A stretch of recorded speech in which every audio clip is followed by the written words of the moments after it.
ከስጋና ከደም በመንፈስ ቅዱስ ነው ያወቅኩት ያንቺን ስም። ስለዚህ ማርያም ሆይ ከፍ አደርግሻለሁ የፍጥረቱን ጌታ በቅፍሽ ስላየው። እኔም ትውልድ ነኝ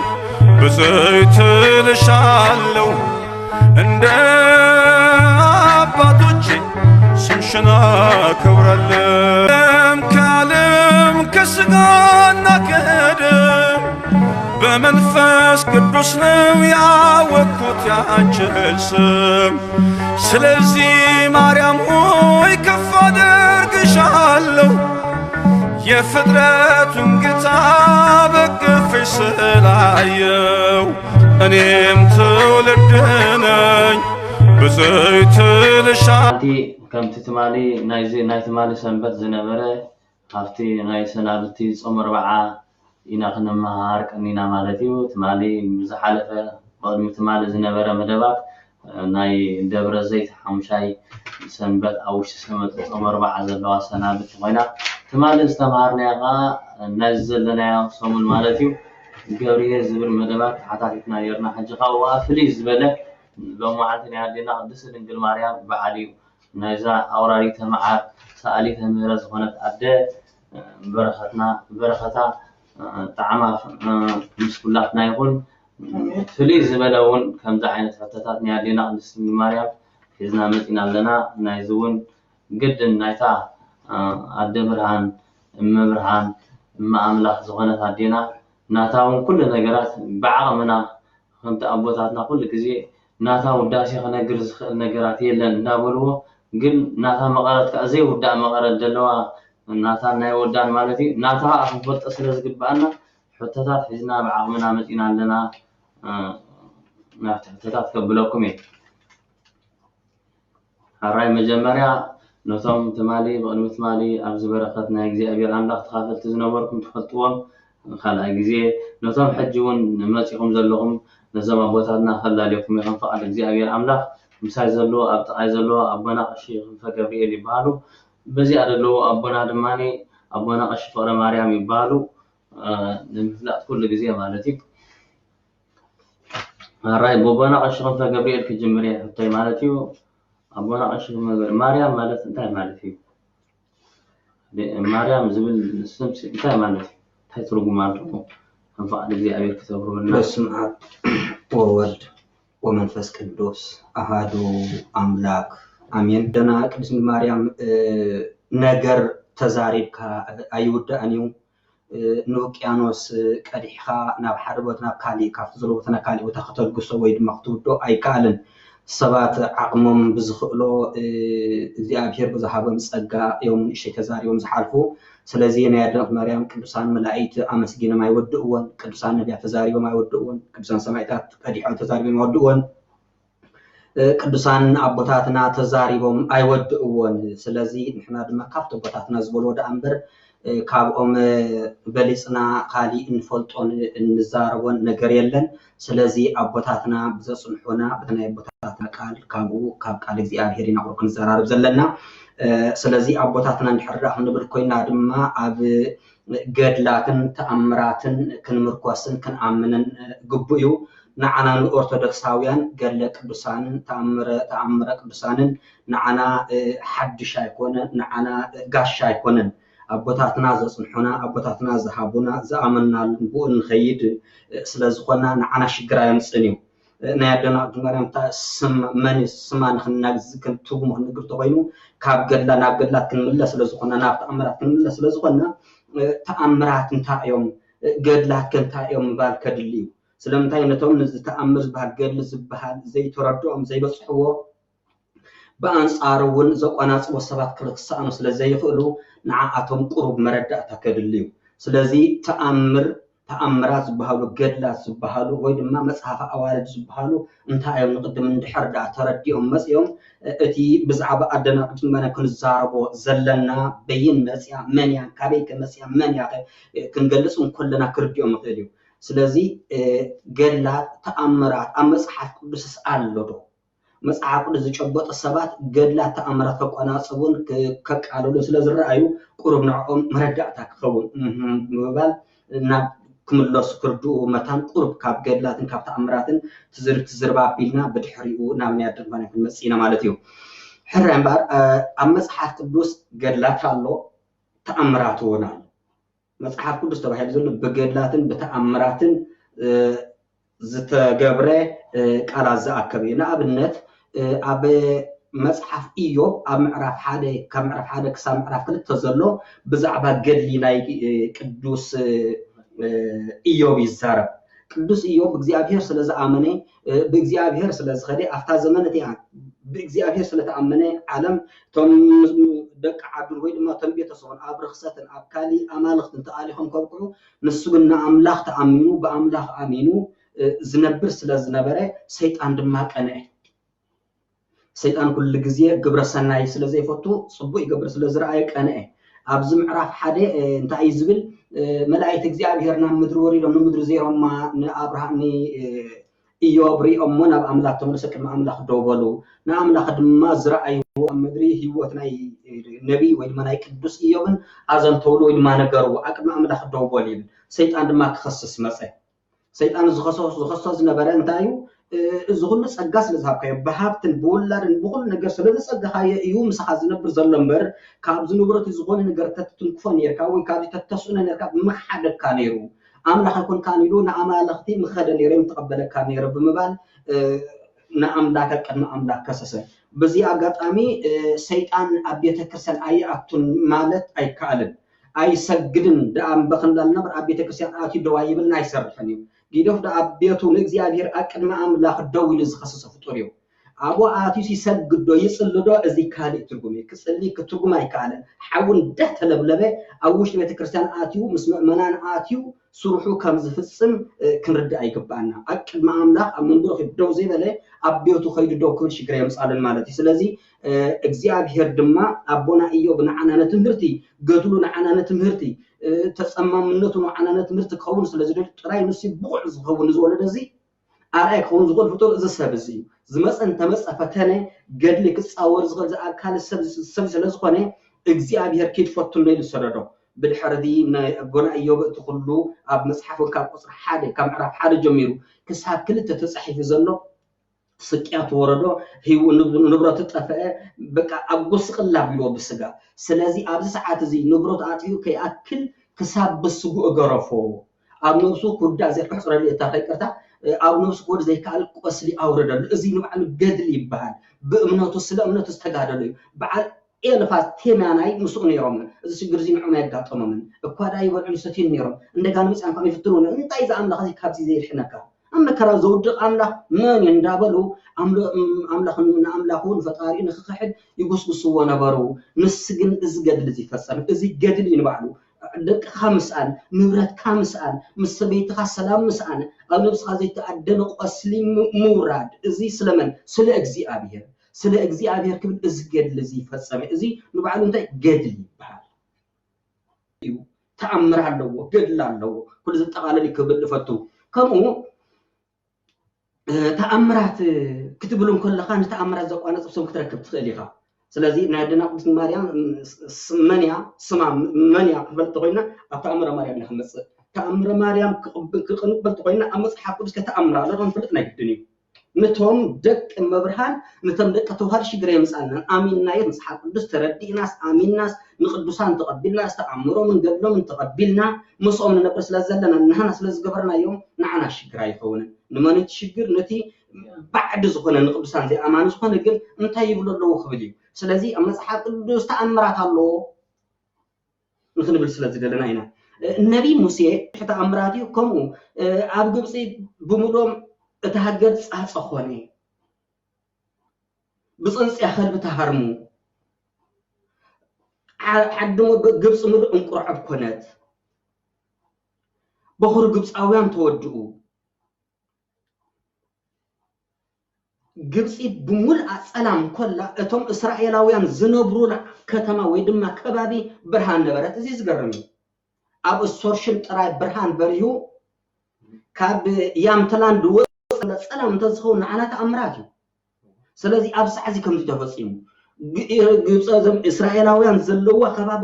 ጥራይ ብርሃን ተወልዑ ግብፅ ካሊ ብሙሉእ ፀላፍን እዚ ተኣምራት እዩ እዚ ተኣምራት እዚ ዝረኣኻ ተኣምረ ማርያም ንክትቅበል እንታይ ሽግር የምፃልካ ስለምንታይ እዚ ካብቲ ተኣምራት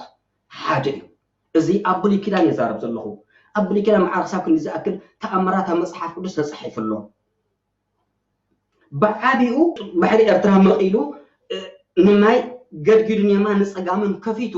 ሰባት በዚ ክመሓላለፉ ዝገበረ እዚ ንባዕሉ ተኣምራት እዩ ባሕሪ ቀዲሕካ ዘይውዳእ ኢዱ ጥራይ ብምዝርግሑ ብበትሪ ገይሩ ብምህራሙ ባሕሪ ኣክልተ ተኸፊሉ እዚ ተዘገርም ተኣምር እዩ ደቂ ሰባት ብየማኖምን ብፀጋሞምን ባሕሪ ብማእከል ተኸፊቱ ምስ ሰገሩ ንፀላእቶም ግን ከም ብሓድሽ ተመለሱ እሞ እንደገና በትሪ ካህረማ ንግብፃውያን ፈረሳት ወታደራቶምን ፈረሰኛቶምን ኣብ ክውሓጡ ምባል እንደገና ተመልሽ እንታ ባሕሪ ምስ ተንከፋኻ እንዲ ምስ በረኻኻ እንደገና ግብፃውያን ፈርዖን ምስ ሰራዊቱን ኣብ ዝባሕሪ እዚ ተዋሒጡ ተረፈ ዘገርም ንናቱ ብተኣምራት ዘውፅእ ንፀላእቱ ብተኣምራት ዘጥፍእ እግዚኣብሔር እዚ ኣብ መፅሓፍ ቅዱስ ተፃሒፉ እዩ ስለዚ እዚ ተኣምራት እዚ ኣንቢቡ ዝሓለፈ ተረዲኡ ዝሓለፈ ሰብ ናይ ቅዱሳን ኣቦታትና ተኣምር ክንዛረብ ከለና ናይ ኣድና ቅድስት ማርያም ተኣምር ክንዛረብ እንታይ እዩ ትፍልልዩ ሕጂ ፍሉይ ዝበሃል የብሉን እንታይ እዩ ዘንበበን ዘይተረድአን ይትፍልል እቲ ኣንቢቡ ግን ኣይተረድአን ስለ ዘንበበ ጥራይ ስለ ዘይተረድአ ይትፍልልይ ክርዳእ ኣይግብኦ ማለት እዩ ስለዚ ክዛረቡ ፀናሕኹ ኣብ ብሉይ ኪዳን መዕረፍ እንዲ ዝኣክል ተኣምራት ተገይሩ እዩ ከምኡ ነቢይ ዳንኤል ናብ ዝጠመየ ኣናብስ ደርበዮም እቶም ኣናብስ ንሰለስተ መዓልቲ ዝኣክል ከይበልዑ ተዓፅዮም እቱ ምስ በልዑ ቁርጥሞ ተባሂሉ ተዓፅዮም ቀኒዮም ኣትዮም ዓፀዎ ኣብ ዝጠመዩ ኣናብስት ተደርቢ ዝሓደረ ነቢይ ዳንኤል እዞም ጥመያይተን ክብሉ እኳ ደኣ ምስኦም ተተሪእሶም ሓደረ እዚ ተኣምራት እዩ ንዝጠመዩ እግዚኣብሔር ኣምላኽ ኣብ ኣናብስ ዓፅዩ ንነቢ ሰላም ዝሕደረ እግዚኣብሔር እዚ ተኣምራት እዩ ንሱ ጥራይ እውን ኣይኮነን ሰለስተ ህፃናት ዝበሃሉ ኣብ ትንቢት ዳንኤል ኣብ ምዕራፍ 3 ኢና ንረኽቦም እዞም ሰለስተ መናእስያት እዚኦም ኣናንያን ኣዛርያን ሚሳኤልን ይበሃሉ ኩሉ ግዜ ስለ እግዚኣብሔር ዝኩሉ ገድሊ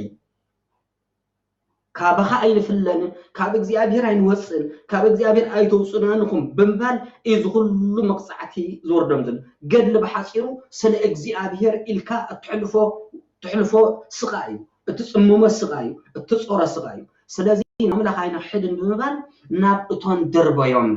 ወይ ድማ ናብ ሓዊ ደርበዮም ኣብዚ ሰዓት እዚ ቅዱስ ገብርኤል መፅኡ ድማ ነቱ ሓዊ ናብ ማይ ቀይሮ ኣብ ኮይኑና ኣምላኽ መስበኑ እዚ ዘንበበ ሰብ ቅድስት ኤሉጣ ምስ ቅዱስ ጨርቆስ ወዳ ኣብ ከተማ ሮማ ኣብ ሓዊ ወይ ድማ ኣብ ቀጥራን ምስ ኣለኻ ናሽዑ ዝነበረ ንጉስ ቅዱስ ገብርኤል መፅኡ ኣድሕኑ ተበልኩ እንታይ ይተሓተተ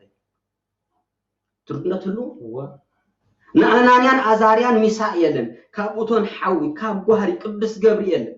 እግዚአብሔር ቅዱስ ገብርኤል ብምልኣኽ ነዚኣቶም ኣድሕንዎም ኣንቢቡ ኣብ መጽሓፍ ቅዱስ መጽሰብ ነዚ ዝተቀበለ ሰብ ኣብ ሓድሽ ኪዳን ምስ ኮነ ቅዱስ ገብርኤል ንቅድስቲ ኢየሉጣ ካብቶም ቅዱሳን ሓደ ዛረቡ ብዙሓት እዮም ንቅድስቲ ኢየሉጣ ምስ ወዳ ጨርቆስ ካብ ፍሉሕ ቅጥራን ብተኣምራቱ ኣድሕንዎም እንታይ እዩ ትሽግሩ እንታይ እዩ ዝፈላለዩ ነዞም ሰለስተ መናእሰይ ዝውፅኦም ቅዱስ ገብርኤል እዩ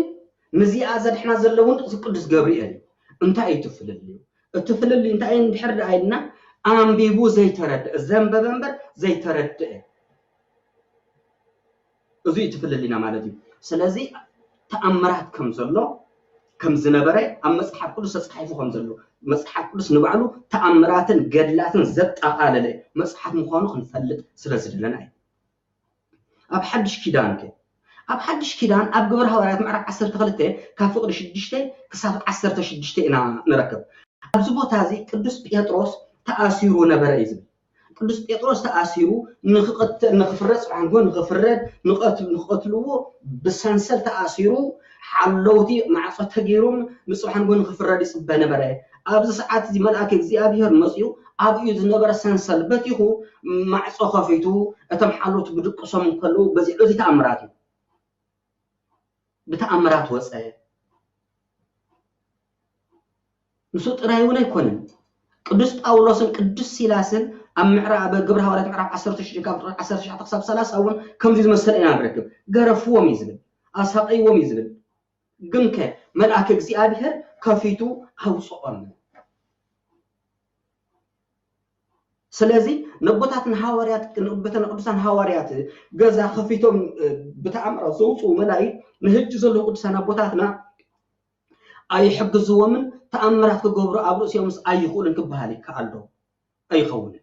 ورماي مصحف قدس تأمرات جدلات زت على لا مصحف تأمرات هالو جدلات هالو سلازي زول الرسيكان جدلات تأمرات مصحف أوالدن كقبل نايقدني سلازي أبز وتازي كمزي تصحيف نرحبه هجنابي خمس تأم جدلات أوالد زبلخ عاري أرندقانا أوالد نقبل نايقدن أوالد منيم أوالد مالت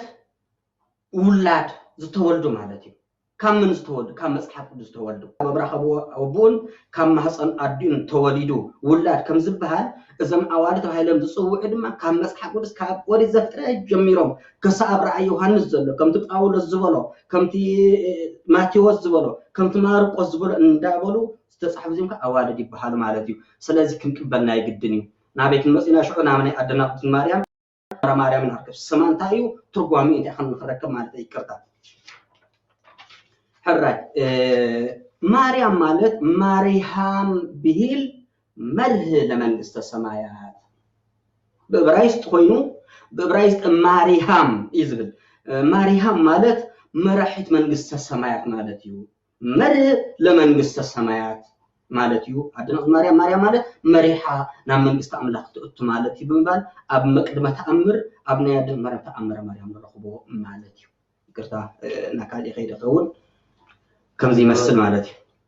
عليه وتسمعنا نبونا أزيو بروح نتصور زغنا نجارات يمكن نقولنا صنيع متعال زي أبير مالتي تي مريم ترجم لبهال مالتي أي ترجم يعني نقدس مريم سن كفتم أبتأمر مريم بقولش ده كثير استعافة تأمر أو يناط ترجمي لله أو كنا نحر كنا ونتدي أمان لله نزيه ما يقبلهم يقبل كله أما صح كل زول ما هو كثير بنقولنا صنيع ناي تأمرات ناي قدلات مالتي اللي هو يسمعنا بدقامي نبونا أبونا تتوسخ اللوك مالتي أب مريم مالت الرأي اللي هو يسمعنا أبوهم يبونا مالتي أدينا أدس دنجل مريم أبي ولدا سلمتاي حركت ولدها بسم الله والنفس قدس هذا أمرك حراي نزي الذين سعزين مديو زيابير أملاقنا نقدس الناس خون نمحرز خون زيابير أملاق غيرو أبزي قدس علا بزعبة قلات نخون الزرارب مخا بزعبة تاناتنا مرحب من قصة سمية زخونت أدينا قدس دنجل مريم أبزي خبر علتا بزعباناتا كان الزرارب ولا قزين وقع انتقلنا جن بتعاقمنا نهزبنا يقول ويقعنا نحرفنا نمعارف بزيبانا كم دخلنا زي كونس كم محرتو زي أبير كتمتلنا نتقدس فؤادي يبررنا آمين هراي أدينا قدس دنجل مريم أبي توليدا سلامين تايك كلاي حرك تولدا ويدما كاب حرك تولدا خابي أمزي أنت زبل أيام قالوا ويدما حتى تمزيو أدينا قدس دنجل مريم حرك تولدا كاب كهناتن كاب نجستاتن وغاني كاب نجستات وغان كاب داود كاب كهنات وغان دما كاب آرون مالتي ስለዚህ أدينا قدس دنجل مريم ناتا حرك كم زكوان تخونه أقدمو ግን ናይ أدينا قدس دنجل مريم كاب أبوتات بحرك እንዳተ ራእየት እንዳተ ገልጸት እንዳተ ሰብከት ኳ መጽያን ተኾነ ነገር ግን ኣብዚ ሻዋዓይ ወለዶ ኣብ ተበጽሓሉ ግን ኣብ ተኣምረ ማርያም ኣብ ገጽ 86 ካብ 85 ጀሚሩ ዘሎ ካብ ተኣምር 14 ኣብ ናይ ኣምሓርኛን ግዕዝን ዝብል መጽሓፍ ናይ ተኣምረ ማርያም ተተመልክትና ቅድሚ ሻዋዓይ ወለዶ ናይ ኣዴና ቅድስት ድንግል ማርያም ሓደ ስድራ ቤት ወይ ድማ ሰብኣይን ሰበይትን ብሕጊ እግዚአብሔር ኣምላኽ ተቋሪኖም ዝነብሩ ከምቲ እግዚአብሔር ኣምላኽ ዝደልዮ ዝነብሩ ቅዱሳን ነበሩ ይብል። እዞም ቅዱሳን እዚኣቶም ስሞም መን እዮም ዝበሃሉ? ታክታን ጳጥሪቃን ይበሃሉ። ጳጥሪቃ ሰብኣይ ክኸውን ከሎ እታ ሰበይቲ ድማ መን ትበሃል? ታክታ ትበሃል። ነገር ግን እዞም ብሕጊ እግዚአብሔር ኣምላኽ ዝመላለሱ ዝነበሩ ናይ እግዚአብሔር ሰብ ውሉድ ኣይነበሮምን። ውሉድ ብዘይ ምንባሮም ድማ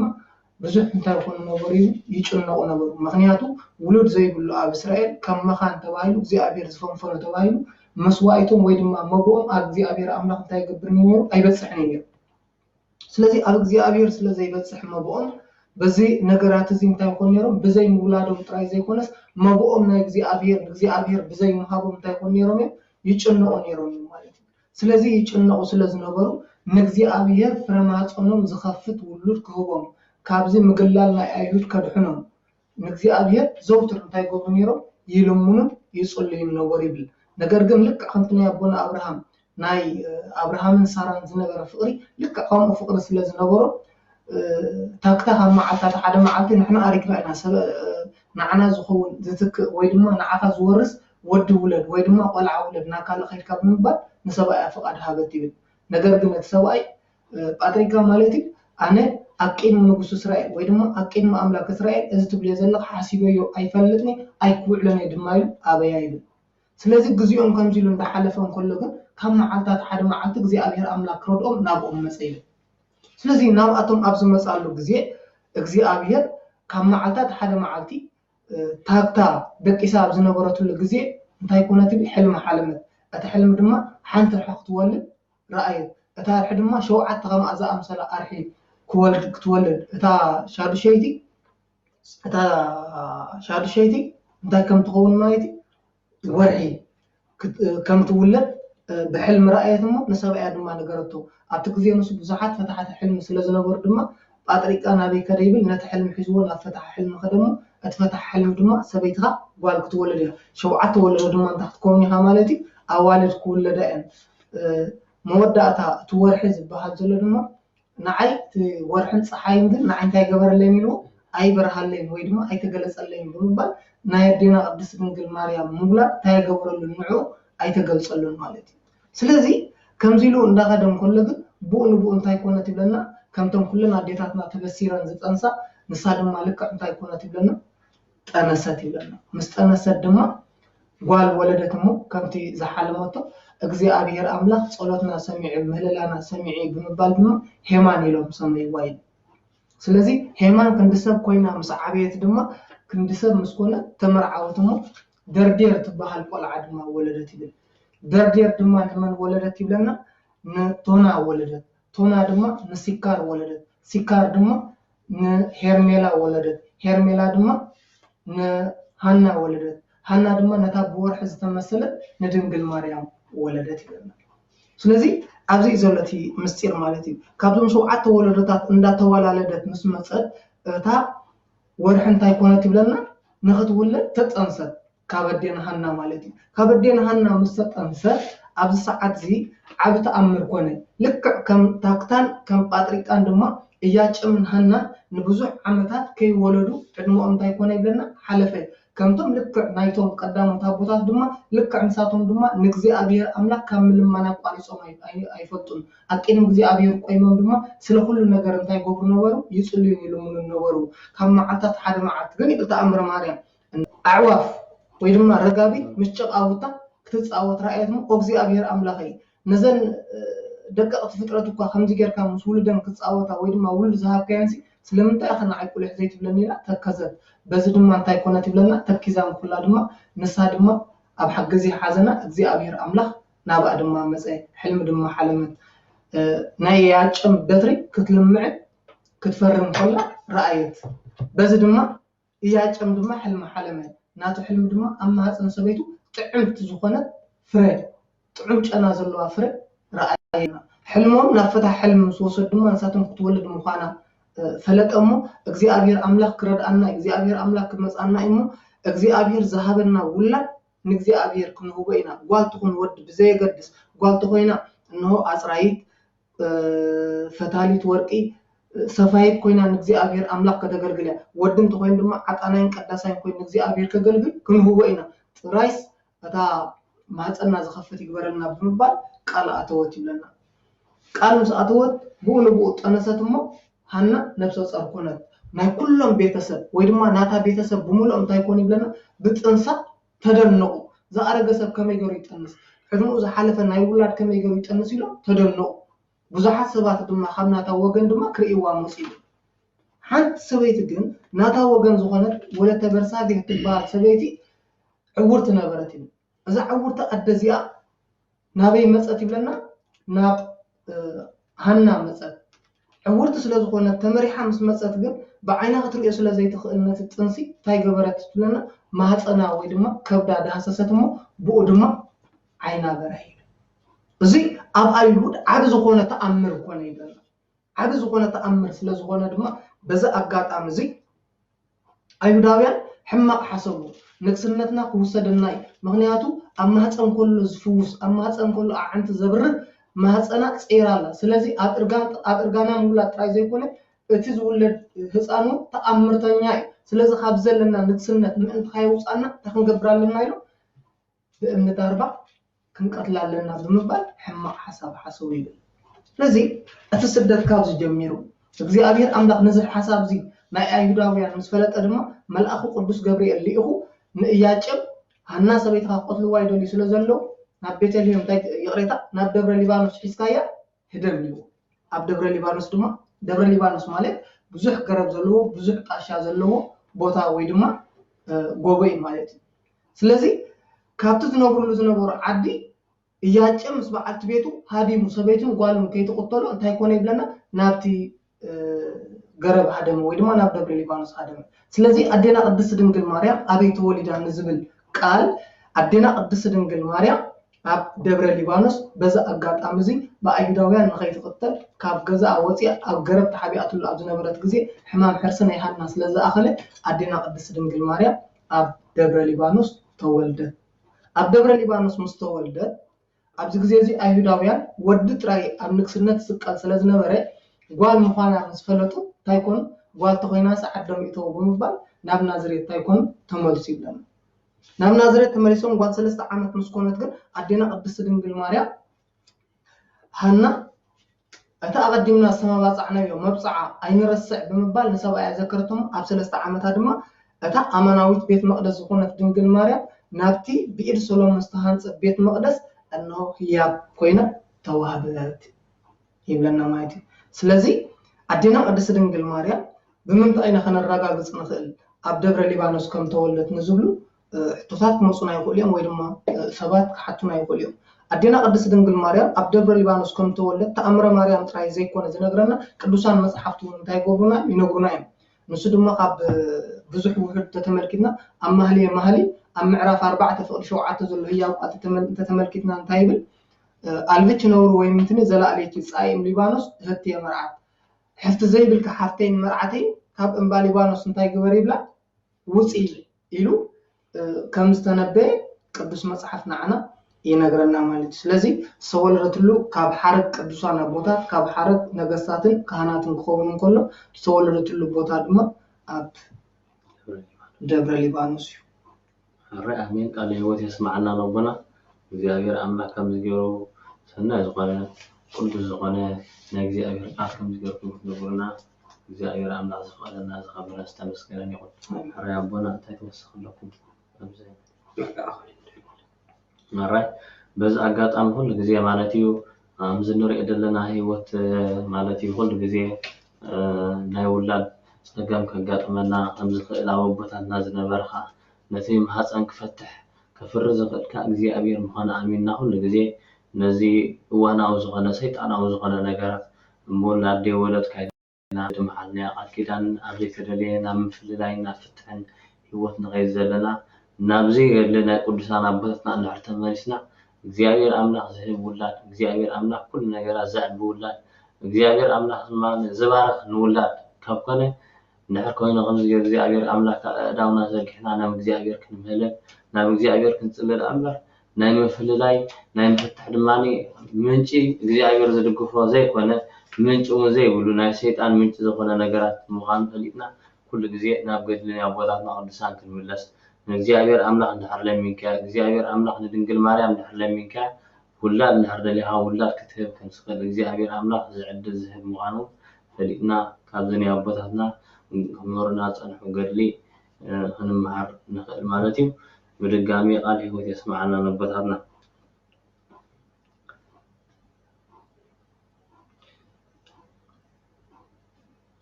حراي نا بنا أشوف في جبريل نا بخمي قبل مالتي ثالثا حتى نبيات بزعما أدينا قد سيدنا مريم استنبي وتنبيت أهلو طيب بقدس بيت كريستيان ويمدح قدسنا ناي قدس بيت كريستيان انتهي بالأبواتنا بزعما أدينا قد سيدنا مريم استنبي وأبوات هلونا له بونت بزعبا أدنى قدسنا مريم مصحف قدس كله بزعبا يتصحف انتبنا كبحكي زرحاقنا أيكونا أبونا نبيات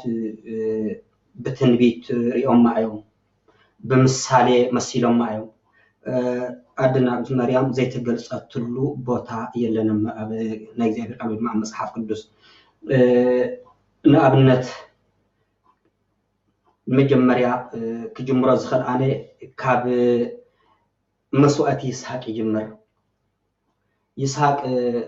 እግዚአብሔር አምላክ ነቦና አብርሃም ጸውዖ አቦና አብርሃም ንአምላክ ምስ አመነ ትፈትዎ በኹር ወድኻ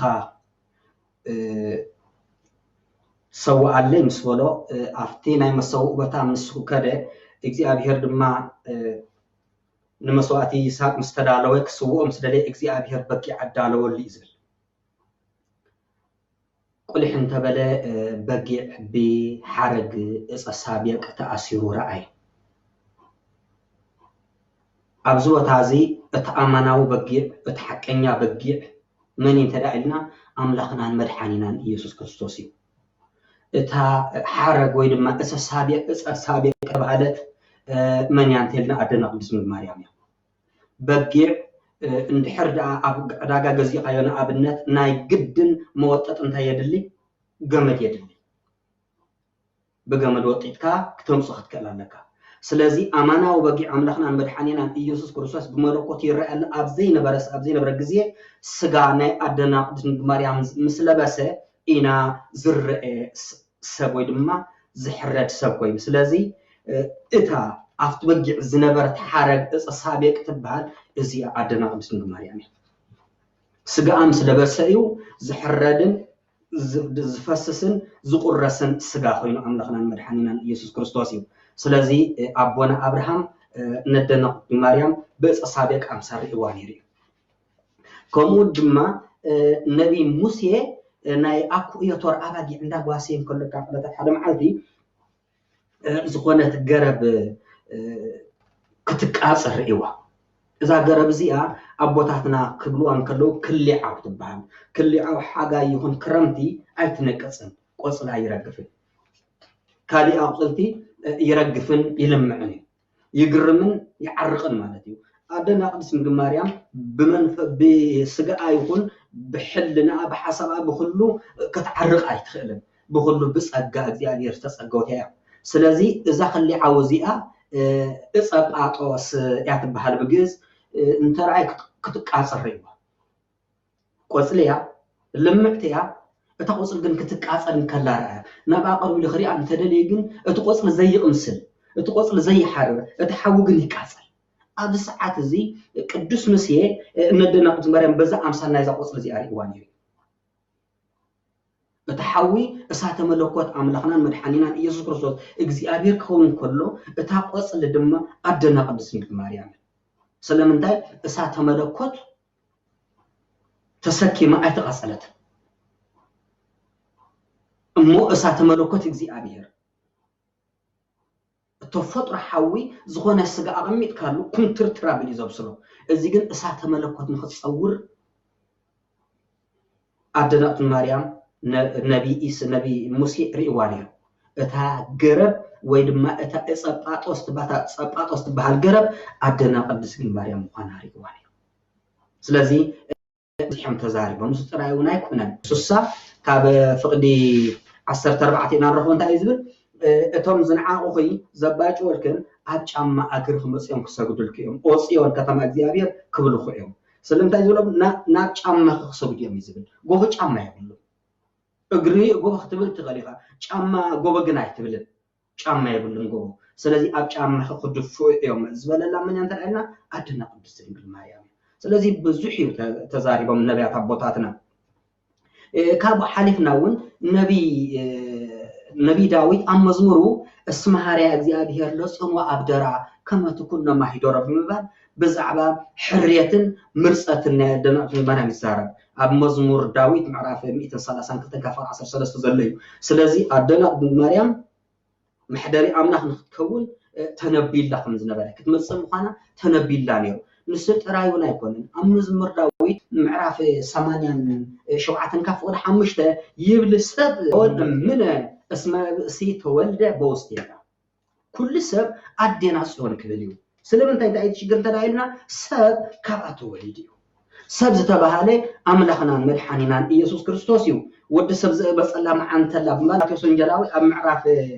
15 كف فقدي 30 حدن ود سب كبلا معتم بات ود سمنيو نحطان بصقامو نصقان من صدقان بيمان زقوم ود سب تبعال يسوع كريستوس املاخنا ስለዚህ كل سب انتاي كبليو ادينا صيون كبليو انت ስለምንታይ ሰብ ካብኣቶ ወሊድ እሙ ስለዚህ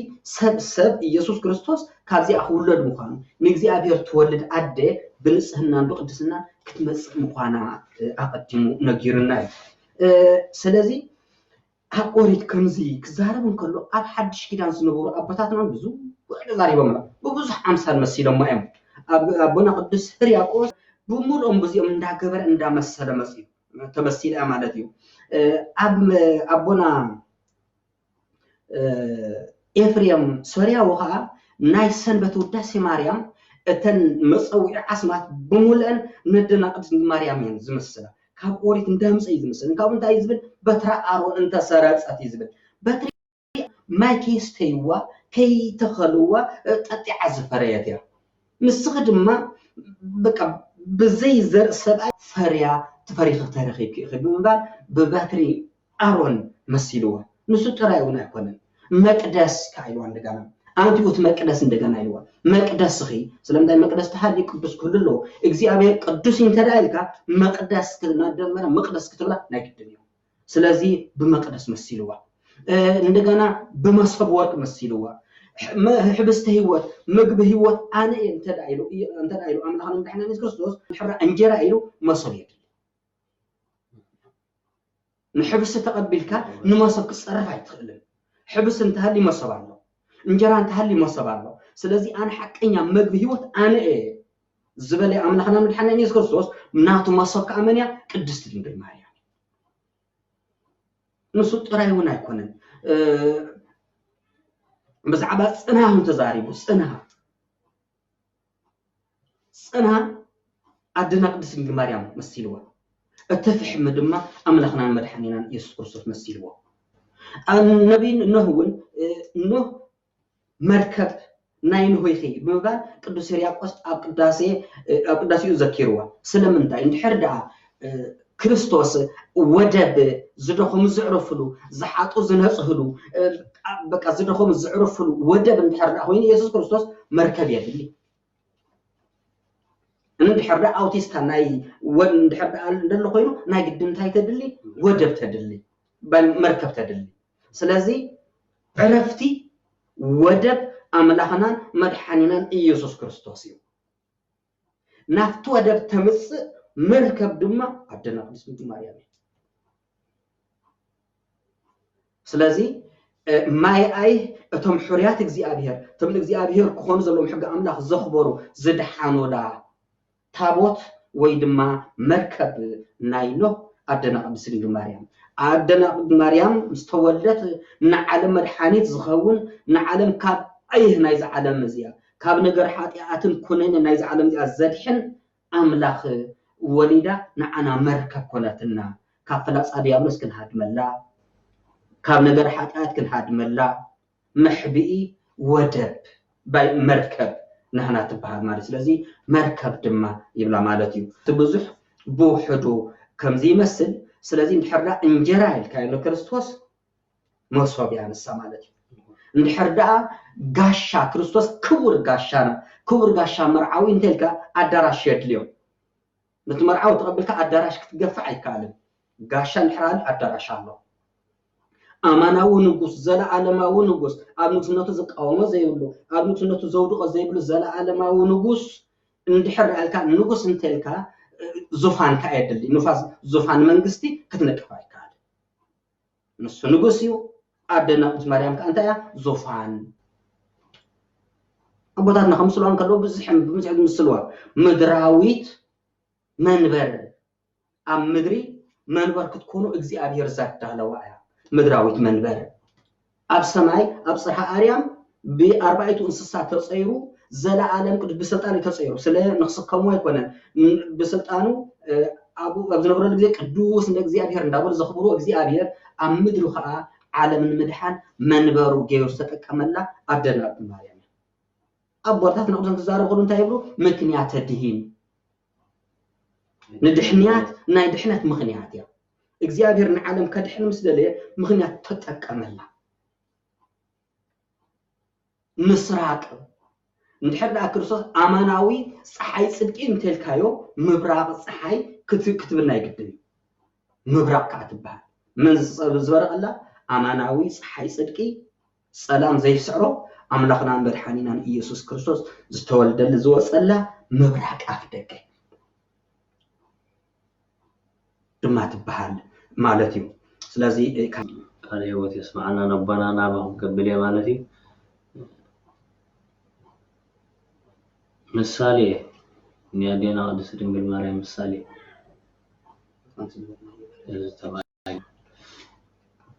ሊቃውንት አቦታትና ብዛዕባ ዴና ቅድስት ድንግል ማርያም እንታይ እዩ አቦታትና ሊቃውንት አቦታትና ብዙሕ እንደም ዝብሉ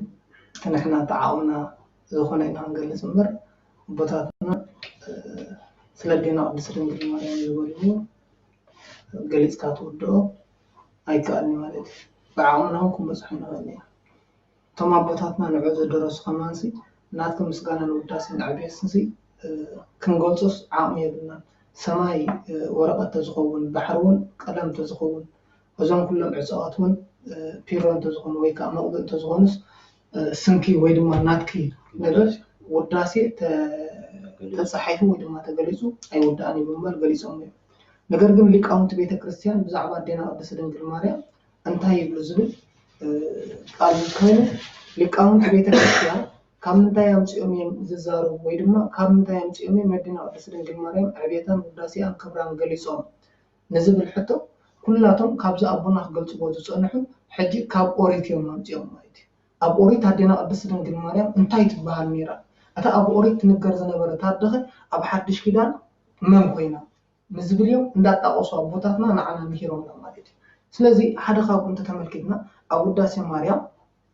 أب نايروبي يقولو أبونا قدس إفريم سرياو زصحافو انتهي زبل ويبرئكو هاتا بمسرق بتم بأيد من كرماتهم ألبو زبا زأن بلغ زي أحيالان ويبرئكو هاتا بمسرق بتم بأيد من كرماتهم ألبو زبا زأن بلغ زي أحيالان أزي بقطتا أبونا قدس إفريم كامنتاي أمسي وانتينا كاب مصحف قدس يامسيو كاب مصحف قدس يامسي دما እታ መጽሐፍ ቅዱስ ዝተነገረላ አደ ምን እንኳን አድማ ናሕና እንታይ ጌርና ማለት ብግልጽ ጽሒፍና ወይ ድማ ብግልጽ ነገርና ማለት ስለዚህ ሓደ ካብኡ አቦና ቅዱስ ኤፍሬም ንምንታይ ዕላማ ነዚ ጽሒፉ እንተይና ድንግልና ናይ አዴና ቅድስት ድንግል ማርያም ማዕረፍ እንደ ዓቡ ምዃኑ ቅዱሳን አቦታት ቅድሚ አዴና ቅድስት ድንግል ማርያም ቅድሚ 900 ዓመት ቅድሚ 1000 ዓመት ቅድሚ 700 ዓመት ዝነበሩ ቅዱሳን አቦታት ስለ አዴና ቅድስት ድንግል ማርያም እንታይ ጽሒፎም እንታይ ተዛሪቦም ነዴና ቅድስት ድንግል ማርያም ዝገለጹ ቃላትካ ንሳቶም እንታይ ገይሮምና ማለት ብዝሰፈሐ መብርህ ገይሮምና እዚ ዝተዛረበ ቅዱስ መን እንተይና ነብይ እግዚአብሔር ሕዝቅኤል ካብቶም ዓበይቲ 4 ነቢያት ተባሂሎም ዝንገረሎም ሓደ አቦ ማለት እዩ ኣብ 4 ምዕራፉ ኣፍቅዲ ክልተ ዘሎ ህያው ቋተ ተመልኪና እንታይ ይብል ኣነ ናብ ምብራቅ ኣፍደገ እንታይ ኮንኩ ይብል ጠመትኩ እንሆ እቲ ማዕጾ ድማ እንታይ ኮይን ነበረ ይብል تعاصي نغره ود እግዚአብሔር በአአቲው በአድማ ወጪሞ ንዘንት ለተንታይ ተኹን በለን በለ ዕጽውት ተኹን በለን በለ ስለዚህ ቅዱስ ኤፍሬም ነዛ ቃል ዚያ አምጪው ወይ በሪኡ ሆሃተ በምስራቅ ፍቱም ባይድ መንክርማተም አልቦ ዘባ ዘእንበለ እግዚአብሔር ያላሚሉ ወድ እግዚአብሔር በአአቲው በአድማ ወጪሞ ንዘንት ለተንታይ ተኹን በለን ይሉ ዕጽውት ተኹን በለን ይሉ በዛ አጋጣሚ ዚ አቀድምናውን ገሊጽና ያኔርና ነው ወርሕንታይ ወለልትና ነርና ፀሐይ ወለደትና ነርና ፀሐይ ዝተባሃለ ምን እንተና ኢየሱስ ክርስቶስ እዩ ኢየሱስ ክርስቶስ ፀሐይ እንተኮይኑ ናይ ፀሐይ መውጽኢት ድማ ምን ያንተና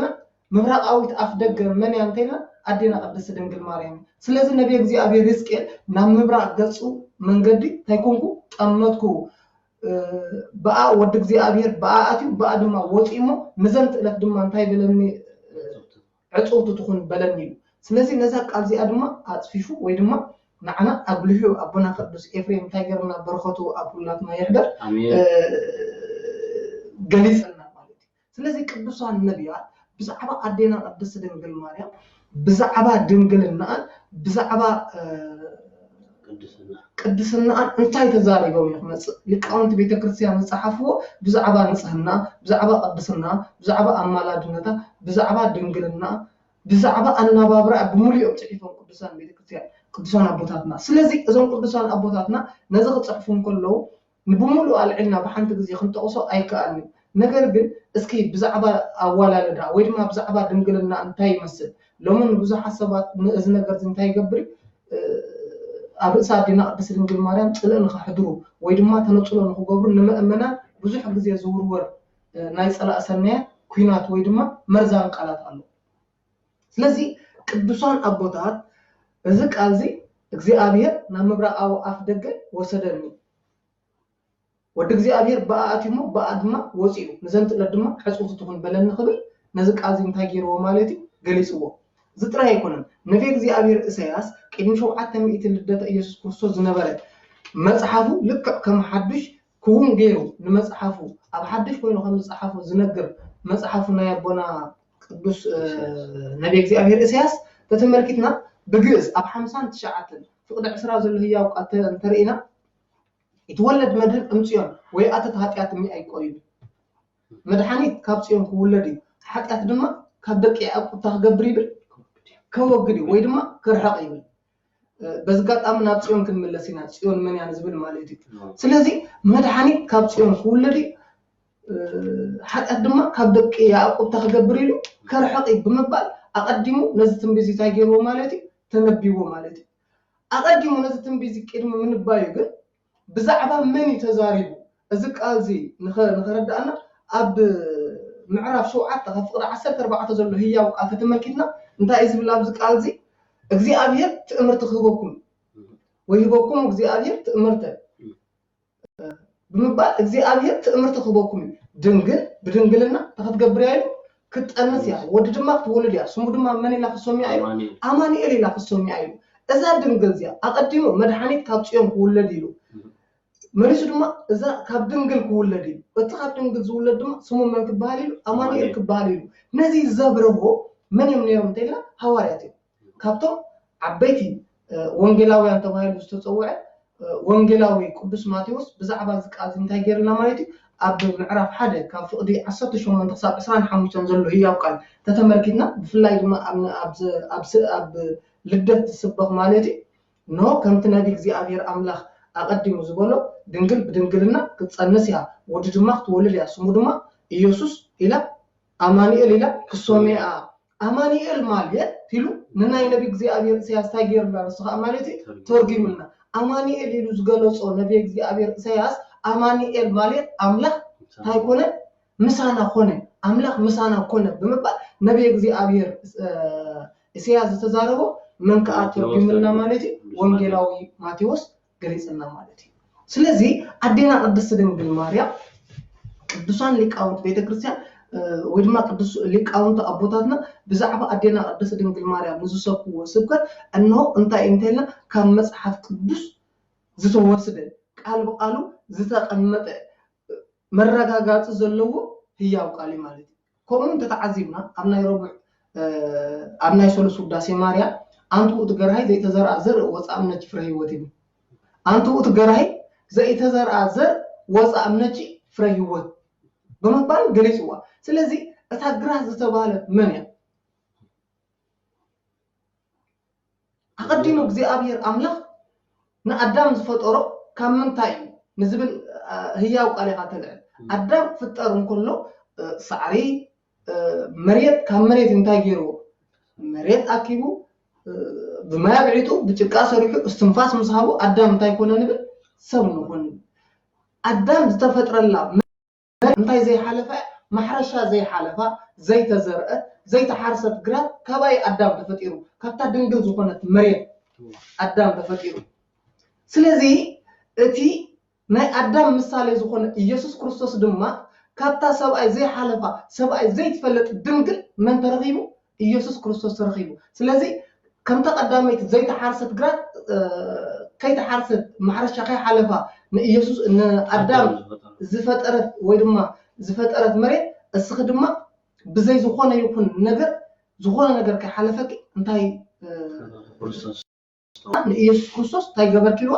ولد قبل أنتو تجرهاي زي تزرع زر وتأمن شو فريور زي تزرع زر زي حالفة إنه كابخدما من وسيله فريوات زخونة يسوس كريستوس من يزفريوات انتينا أدم أبجنت أم عرف سلسلة بفلاي تتملكتنا أبلس أي تبلع تباهيلو أدم تاي كويني أبلس بليعيلو قدوس إفريم دم الناس خطركم من كله أبني حامس وداس مريم تتملكتنا بأنت هوال تأس وهو تجنن وبأنت مريم دنجل تروه لنا داعم كفلنا نبلع أمس هوال زوجته سجاو لكريستوس هوال إصناع بلس بليعة تاي كوينه ميتة بسبب هوال دم موت ناب عالم مسء موت ناب مدر مسء إنه بسنك دنجل مريم دم جنة انتاي كونه تخافت أكند إصهيوت دم حجي انتاي نبلع عيلو سجان دم الناي كريستوس نبلع سبات إصهيوت بلعهم ميتون حجي دم نحنا سجان دم الناي كريستوس بلعنا تاي نقول هيوت مركب بمبال بزعبات دينا قدس دنجل مريم تايجير مريم تزاريبو سلازي لك أنت بيت كريستيان كم جيلو ندينا قدس دنجل مريم تايجير مريم يقلتوا أبهريا قصم تتملكنا أدم أبزود أقول جزية ندينا قدس دنجل مريم كتول حنا مخانو فلت سلازنا برا أدم تايلو أبونا قدس باريا قسم مالتي أنتو أتو تصفاه لأدم أم يسدد إنجلنا بمبا جلس وامالتي ناي أدم تصفى إغسقي أدم كاب جنة سجوا بنقوله أدم كاب جنة سدد بنقوله ما ينيرو تصفيله السقي إخنيرو سلازي نحنا أول أبزل لنا يجزي بنفسه ولا ينسدد بسجاد من تايكوينا لنا إنا تسددنا لنا إنا بسجاد تسددنا نتلينا نحنا تصفى منيا ناي مملاسنا تصفى ناي محرتنا تصفى ناي قال كداننا تصفى ناي ملادنتنا تصفى ناي متعرق تصفى زلوا من عندنا دينا قدس دنجل مريم انا حنا الأرثوذكساويان مالتي لذي ازت راي زي كنا ግን بزعባ ድንግልና ዝገለጸ ሰባት ሊቃውንት ቤተክርስቲያን ጥራይ ዘይኮኑ ካብ ሕቶ ወጽ ይقሩ ቅዱሳን መላእክቱ بزعባ ድንግልና እንታይ ኮይኖም ማለት ገሊጾም بزعባ ድንግልና አገልጹን ከለው ሉቃስ ወንጌል ምዕራፍ 1 كفقد 28 زلو هياو قال كنت تملكتنا ملأخ እግዚአብሔር ቅዱስ ገብርኤል አቀድሙ ነተቀዳሚት ዓለም ዘህደ ንራማ ዘህደ ملأخ እግዚአብሔር ናብ ድንግል ማርያም ተላእክ ምስ መጽ ሰላም ንዓኺ ይኩን ኦ ምልእተ ጸጋ እግዚአብሔር ምስለኪ ተፈሲ ፍሲት ኦ ማርያም ተጸጋ እግዚአብሔር ምስለኪ ነው እግዚአብሔር ምሳኺ እሞ ደስ ይበልክ ተሐጎሲ ኦ ምልእተ ጸጋ በመባል ነደና ቅድስት ድንግል ማርያም ታይ ኮይኖ ማለት አመስግኑዋ እዚ ከምስግናም ኩሉ ወድኽት ወልዲ እኺ ስትወልዲ ወድ ድማ ንዓለም ተገብሪልዋ ከድሕኒ ምስ በላ አዴና ቅድስት ድንግል ማርያም ኣብዚ ቃል እንታይ ኢላቶ ወይ ድማ ኣብዚ ምዕራፍ እንተተመልኪና ኣነ ድንግል ሰበይቲ ብዘይ ሰብኣይ መሬት ድማ ብዘይ ዘርኢ ኣቤት ፍርሪ ኢኻይላቶ ስለዚህ ቅዱስ ኤፍሬም እንታይ ነው አንተ ትገራይ ዘይ ተዘርአ ዘር ወጻምነች ፍሬ ህይወት አዴና ቅድስት ድንግል ማርያም መሬት ብዘይ ዘርኢ ክትፈር ኣይትከኣልና ሰበይቲ ድማ ብዘይ ሰብኣይ ክትወልድ ኣይትኽእልና ስለዚህ ኣነ ድንግል كميل زنجات يخون مسبلا ينسابيت قوتا زمر كلهم نشاد شاي ورح تنسلوا نجزي أبير أملاك زسانة يلن بمبال ندينا قدس دنجل ماريا كم زنجرا أدينا قدس دنجل ماريا دم نبصرات الملا دنجل مقانا بدنجل النخ نبر كم زقانا ناي كلا حساب كم زي بالله أدينا قدس دنجل ماريا بقهري أبزي معرف زي تايز قبرة اللي زقلوا صوت الويد ما زا أوجت اللي أزي أب لقاس ونجيل أم عرف حدا كاب 39 جمير زلوا هي وقال إلسابيت أخوات هذا مركي لو من ناشر شيء وقت انسل له وايلوا سلازة تنقرأ دنجل مريم بو نابي كرتبل ناي ملأخ سلامتا ناي ملأخ بسرعة مستقبلة ناب إلسابيت كرتبل نابي إلسابيت أبز خرطلو سلام ولا حد نيمس ولا تاني إلسابيت دما ني إلسابيت انتهي ملأيب منفس قدس ملأ منفس قدس تملي أدما بروكت أنت إمانس وبروك في كرسج الصخة بنست كله استبارك إخي اتخابا خزولد هسان دما بروخي بمبال تستنقرك قاس لذا آمنك بتصديقي أدقويتاي ناباي كتمزي أزي كابي يكون اللي بمبال دما أدينا قدس دنجل ماريا تقرات أدينا إلسابيت ندينا قدس دنجل ماريا أمس جناتا أدقويتاي ناباي كتمزي أزي كابي يكون اللي بمبال كمزا مسكنتا ينقرنا مايدي سلازي ሊቃውንት ቤተ ክርስቲያን ብዛዕባ ኣዴና ቅድስት ድንግል ማርያም ተተመልኪና ባህርያቆስ ተተመልኪና እግዚአብሔር ኣብ ሰማይ ኮይኑ ናብ ምድሪ ጠመተ ናብ ምብራቅ ጠመተ ናብ ምዕራብ ጠመተ ናብ ሰሜን ጠመተ ናብ ደቡብ ጠመተ ኣጫነው ኣሰንፈሰ ከማ ዝበለ ግን ኣይረኸበን እንሆ ኣባኸ ክሓድር ባሃገ ብምባል ኣቦና ቅዱስ ባህርያቆስ ከም ዝፀሓፉ ወይ ድማ ከም ዝደረሱ ኩላትና ኣብ ቅዳሴ ተኣምሮ ማርያም እንሰምዖ ዘውትሪ ማለት እዩ ስለዚህ ሊቃውንት ቤተ ክርስቲያን ዝኽብሉን ከሎ ሐዋርያ ቅዱስ ጳውሎስ ወን ብዛዕባ ኣቀዲም ነብይ እግዚአብሔር ኢሳያስ መድኃኒት ካብ ጽዮን ክውለድ ኃጢአት ድማ ካብ ያዕቆብ ከርሕቕ እዩ ዝበሎ ቃል ክደግሙን ከሎ እንታይ ኢሉ ኣብ ምዕራፍ 11 ኣብ ሮሜ ካብ ቁጥሪ 26 ዘሎ ህያው ቃል ተመልኪትና ልክዕ ነዛ ቃል እዚኣ እንታይ ገይርዎ መድኃኒት ካብ ጽዮን ክውለድ ኃጢአት ድማ ካብ ደቂ ያዕቆብ ከርሕቕ ዝተባሃለ እቲ መድኃኒት ዝተባሃለ ዝውለድ ካብ ጽዮን መን ኢሉ ኢየሱስ ክርስቶስ እዩ ጽዮን ተባሂላ ዘላ ድማ መን ያይሉ ድንግል ማርያም ምዃና ኣስፊታ ገርና ማየት ያቡ ገሊጽና ወይ ድማ ኣረዲና ማየት ስለዚህ ስለ ኣዴና ቅድስት ድንግል ማርያም ሊቃውንት ቤተ ክርስቲያን እንተዛረቡ አለና ንብንተውና ናይ በሓቂ ግዜ ኣይ ካለናኒ ካብ ብዙሕ ውሕድ ግን ምስቲ ግዜ ኣብዚ ኣክለኒ أشرف جبريل إن واقمي حتى نايم ودعتا نايم تقلل ما في جزء لا وصلنا سلسلة أدينا قدس دنجل ماريا نعلم تايا فلا أنا أرتدكس كان تايا أدينا قدس دنجل ماريا نعنا أرتدكس هاويان فلي نعنا نبينا استوها بتاعي كونتا أدينا قدس دنجل ماريا استوها بتلو نأداني أدام نخدحنا الله زر أدم بملؤ نخدحنا الله استوهابت أده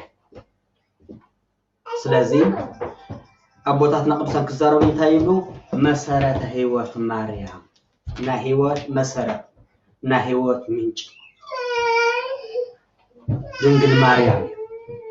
سلازي كبس دنجل مريم نعنا تراي توهابت زي كونه نبونا أدم زتوهابت أده كل عالم بدنا بسم مريم نخدحن እግዚአብሔር ዘዳለው አብ መቅደመ ተአምር ከዛረብ ከለ ታይብል በእንተ እግዝእትና ማርያም ተፈጥሮ አዳም ወሔዋን አዳምን ሔዋንን አደና በስም ማርያም ክትፈጠር ንኽትወለድ ተፈጥሮ ስለዚህ ዘሪ አዳም ሔዋንን ብምልኦም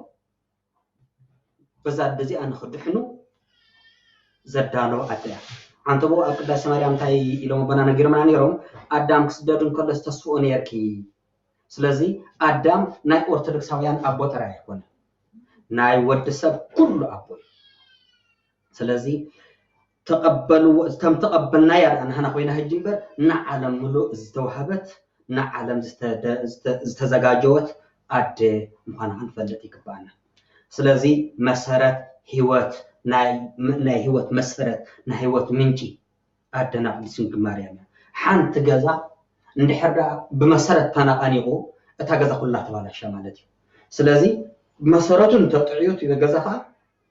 قبل على زوردن توردن شجر يقولون سلازي أبدنا بسم مريم زتمسرتت نفس زتمسرتت بيتا كريستيان كتودق أيتخلن زيادة أدنى قدس مريم أدنى مريم هنقول تجدنا مخنيها سلازر خمناي كبارة توجسنا يكوننا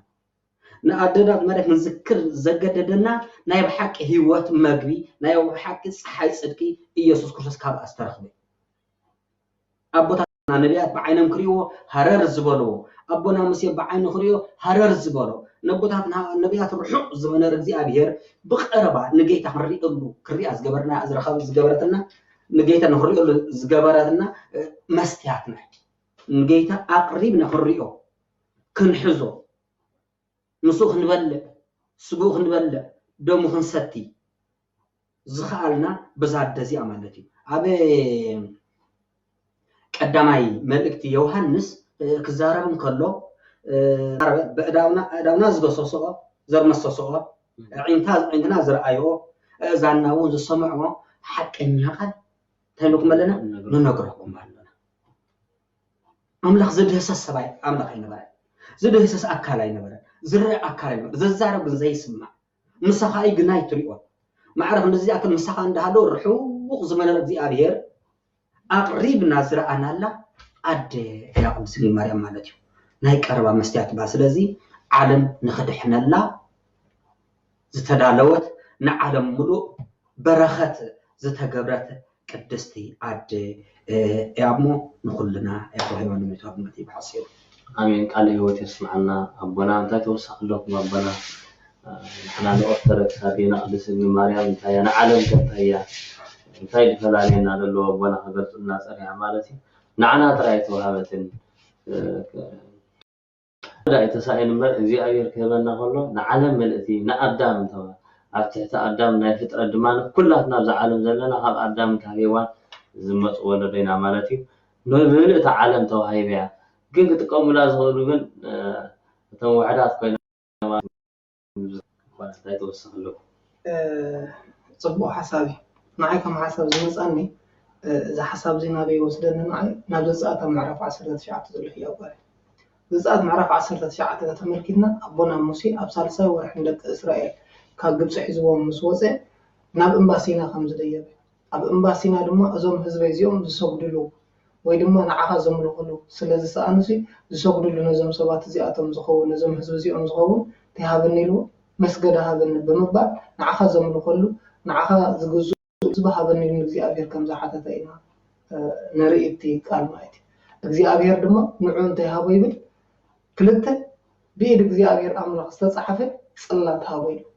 أزي نتوم حزب نجزي أبير زنبرو حق نجزي أبير أخيرهم زخور زنبرو نتوم أيهوداويان زخور سبات بمحير نجزي أبير أملاك بمدلايم نجزي أبير أملاك تهابو يبلنا صلاة هابو يبل أزي صلاة زي بيد موسى ترأيته هاي زتوهابو نموسى ترأي قل كل عالم يقول قالوا له أي يقول قالوا نعخات رئيس لستوها بس نحن أين قبلك كنا إلى من يوم لك إسرائيل نتابو تسينا أين قبلك كنا إلى من يوم لك إسرائيل تينا أيضا سلزي قيتنا من حنا يسوع كريستوس معنا هياب كتكوننا ذهبنا ناتنا هياب مخانا ناتنا حذر ذهبنا قيتنا من حنا يسوع كريستوس كم أملاك بسقا تجلسوا ذهبنا هياب انتينا ندنقل مريم ترى كلا هذا معنا جزاوت سريحي قدفلنا هابتي أي قدفلنا زغونا نقر نعنا أي قدفلنا نعنا حنت زيت ودان بقى تزاريبك زيت ودا لمين كايا زيت غل كل جزيرة رهرت زغونا عد بزحام زغونا عدنا قدس دنقل مريم قيتنا مدحينا يسوع كريستوس سلسان عمد أمدر تقميتو تناي موداتا جزء كابدك سبات زفلالي لازم نبره أمسكال بأيهوداويان سلاحات أدنى سكر لازم نبره زدمين لازم نبره جزء أمسكال مستسقل ذهبنا حضرة انتهي ندينا قدس دنقل مريم يوحنس وانجيل معرف 10 تشعة بسرعة حمشين صار بسرعة شو بيشون زلوا يا وقت تمركنا نبونا قدس يوحنس نتكسب مودة أمسكال كاجيت سمان جميرو كسب مودة كرامي زبط صحيح نيا أمكيل خوبهم كلنا كم تنموسيه زتوها بصلات من هزب علم إذا قال لنا زلوا ندينا قدس دنقل مريم دما بمنجد يوحنس بيد يوحنس جيرو نعنا أدقت كوننا صدقت كوننا جوبقت كوننا أنبقت كوننا كذا ما لدلنا كل يومنا كتحقفنا كم زحنتي دورهم يتقاوت تحقفوا دنقل مريم دما نعنا نتحقفنا جيتنا المدحنا يسوع كريستوس ذهبنا هيابنا إيجان سلزي هيابنا ታሪክ ከትገጽ አንተ ልካሲ እግዚአብሔር ዘሃበኒ ናይ ድሕነት ይያብያና ሕቶታት ኣብ ዝቐፂልና ሕቶታት ዝኾነ ሕቶትለና ኣብ ኮመንት ንፅሓፍ ኣዳሊና ፀናሕና ኮመንት ኣቦታትና ሕጂ ዝምለስ ሳብ 3 ቀኑን ሕቶታት ክንቅበል ኢና ሕጂ ዝምለስ ሕጂ ተዘይኮነ ከዓ ክሳብ ሕቶታት ክተዳልው ከዓ እታ ናይ ትማል መልሲ ብዛዕባ ናይ ኣብ ግዜ ምጽኣት ናይ ጎይታ ኤልያስን ሄኖክን እቲ ሓሳብ መሲሕ ምስ ቀተሎምሲ ቅድሚ ምጽኣት ናይ ጎይታ እንዲዮም ተንሲኦም ዝዓርጉ ድሕሪ 3 መዓልቲ ድዮም ዝዓርጉስ ኋላስ ምስቶም ጎይታ ምጽኣት ክመጽእ ከሎ ብሓንሳብ እዮም ዝተንስኡ ምስቶም ዶ ዋላስ ኣቐዲሞም እዮም ዝተንስኡ ዝዓርጉ ትብል ሕቶ እያ ነይራ ናይ ትማል ሕቶ ኣቦታት ንኸብረልና ሕቶታትኩም ካብዚ ናይ ሎምዓት ንያዴና ቅድስቲ ማርያም ሕቶታትኩም ስጋብ ትዳሉ ሽምባር ደጊመ ከመይ ፀኒሕኩም ህዝበ እግዚአብሔር ብዝያዳ እታ ምዕራፍ ከም በክሳብ መወዳእታ እሞ ካብ ትር ዝበል ኣብ መወዳእቱ ክንኣስረቕ ንክእል እዚ ጠቕሱ እዚ ኣብ ራእይ ዮሃንስ ኣብ ምዕራፍ 11 ካብ ፍቕዲ 4 እዩ ዝጅምር እዚኣ ከንብባ እሞ ምሳይ ተኸታተሉ እዚኣቶም ኣብ ቅድሚ እቲ ጎይታ ምድሪ ዝቆሙ ክልተ ኣዋልዕን ክልተ ቀወምቲ ቀንዲልን እዮም ሓደ እኳ ክጎድኦም እንተደለየ ድማ ካብ ኣፎም ሓዊ ይወፅእ እሞ ንጸላእቶም ይበልዖም እቲ ክጎድኦም ዝደሊ በዚ ከምዚ ክቕተል ይግብኦ እዩ እዚኣቶም በተን ዝንበይለን መዓልታት ዝናብ ምእንቲ ከይዘንም ንሰማይ ክዓጽዎ ስልጣን ኣለዎም ንማያት ናብ ደም ክልውጥዎ ንምድሪ ከዓ ብዘድለዮ ዓይነት ብመዓት ዘበለ ክቐስፍዋ ስልጣን ኣለዎም ምስክሮም ምስ ፈጸሙ ድማ እቲ ካብ ዓሚቕ ጉድጓድ ዝወፅእ ኣራዊት ክዋግኦምን ክስዕሮምን ክቐትሎምን እዩ ሬሳታቶም ከዓ ኣብ ኣደባባይ እታ ጎይታ ኦም ዝተሰቕለላ ዓባይ ከተማ ክተርፍ እዩ ንሳ ምሳሌ ጌርካ ክትዛረብ ከለኻ ሶዶም ወይ ግብፂ እትበሃል እያ ካብ በበይኖም ህዝብታት ነገዳትን ቋንቋታትን ኣህዛብን ዝተኣከቡ ሰባት ነዚ ሬሳታቶም 3 መዓልትን ፈረቓን ክሪእዎ እዮም ሬሳታቶም ከይቕበር ከዓ ክኽልክሉ እዮም እቶም ኣብ ምድሪ ዝነብሩ በዞም ክልተ ነቢያት እዚኣቶም ይሳቀዩ ስለ ዝነበሩ እቶም ኣብ ምድሪ ዝነብሩ ሙማቶም እዞም ክልተ ክሕጎሱ ባህውን ክብሎም እዩ ኣብ ንሓደ ሕድኦም ከዓ ህያባት ክወሃሃቡ እዮም ድሕሪ 3 መዓልትን ፈረቓን ድማ እስንፋስ ህይወት ካብ ኣምላኽ ኣብቶም ነቢያት ኣተወ በኣጋሮም እውን ቆሙ ኣብቶም ዝረኣይዎም ከዓ ብርቱዕ ፍርሓት ወደቐ ድሕርዚ ሓደ ዓብዪ ድምፂ ካብ ሰማይ ነጀው ደይቡ ክብሎም ከሎ ሰምዑ እቶም ጸላእቶም እናጠመትዎም ከዓ ብደመና ናብ ሰማይ ዓረጉ በታ ሰዓት እቲ ኣብ ብርቱዕ ምንቅጥቃጥ ምድሪ ኮነ እዩ ዝብል ስለዚ ብዛዕባ እዚ ቁርብ ክንዘራረብ ንሕዳ ኮይና እዞም ነቢያት እዚኦም ብስጋ ዘይመቱ ክሳብ ሕጂ ብህይወት ዝነብሩ ኣብ ሃገረ ሕያዋን ዝነብሩ ክልተ ዓበይቲ ነቢያት እዮም ክዛረበሎም ከድዮም እንታይ ኢሉ ክልተ ኣውሊዕ ኢልዎም ክልተ ኣውሊዕ ማለቱ ኣውሊዕ እቲ ካብ ገረብ ዝነውሕ ዕድመ ዘለዎ ገረብ ኣውሊዕ እዩ ስለዚ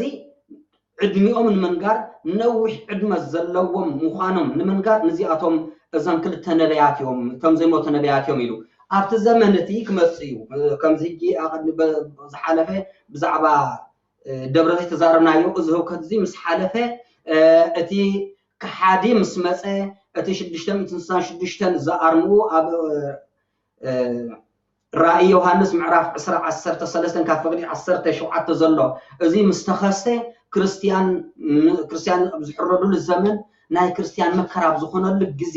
እዞም ነቢያት እዚኦም ክመፁ እዮም እዞም ነቢያት እዚኦም መፅኦም ድማ ንህዝቢ ከረጋግእዎ እዮም ጽንዕ ዓጀኻ ክብልዎ እዮም እቱ ገባርአከይ ወይ ድማ እቲ ሓሳብ መሲሕ ብዙሕ ተኣምራት ክገብር ስልጣን ኣለዎ ኣምላኽነቱ ንምንጋር ኣነ ኣምላኽ ኢሉ ንምእማን ፀሓይ ካብ ምድሪ ኣውሪዱ ኣብ ኢዶም ከሪኦም እዩ ንሳቶም ድማ ከምኡ ፀሓይ ከውርዱ እዮም ብሓሳዊ ተኣምራትን ብሓቀኛ ተኣምራትን ብዙሕ ውድድር ክኸውን እዩ بدحريو أم ودعتو نزم بوتات زيهم كقاتلوميو حصل هذا التاريخ كقاتلوميو بدحريو زيكا أبي أفتا أملاخهم التسقل الله زلازلو أقرانيو أب يورساليم يخون يورساليم بناي صدم كفات بناي صدم رخصة حقيقة زتبالا شوتن كتكونيا رئيس مسقاتلهم دما نزيهم كي تقبروهم كبلوميو أمراي بلعوهم جنبي بلعوهم كي تقبروهم بمبال كم زي يقبروا خجبريو أتوم وجنات نايزم نبيات زي متختلت كريستيان زخنا بزعبهم كذا بزحن حزنينا أتوم أنصار نايزم نبيات زي زنور دما سلز ما تلهم كحجوسيهم جيفتن دجنا خوها هابيهم قص أبرخت خوها هابيهم بقى خلت نبيات تسعيرهم ناي كريستيان نبيات تسعيرهم بمبال كحجوسيهم جيفتهم ما أقليهم جيفت خوها هابيهم بدحريم كاب سماي قندم سمسة مزرعة ساتات هو زجبر استنفاس توهبهم كموتانم تنسو أتم جفت زوها حافظ نبرو قص أنا زوها حافظ نبرو كموتام تسيم بدد مسولو أتيم دمار هم شيلهم كحزن يوم أتم كريستيان دمار حقوس يوم أتم بعالم زصنعو أجهم صنعو أزيك حلف يندابلو زصنعو سبات أبد ما حقوس يوم بدحر زي كاب سماي نابزين عديبو زبل مسخمس إمو نسوم نسماي كعربيهم بدحريو ناي مدري شجر كجمريو سبات كوديوم من كتقاد مدر خونيو بدحريو ناي مودع تامس خونيو اتوم اذا امنه بسيف زي امنه بسيف زتبحالو لساعات ابز غزي زي يخون نتوم زي امنو مستحردو نتوم زي امنو مستحردو يكرتا نتوم زي امنو ودما እንደጋና خيطعسو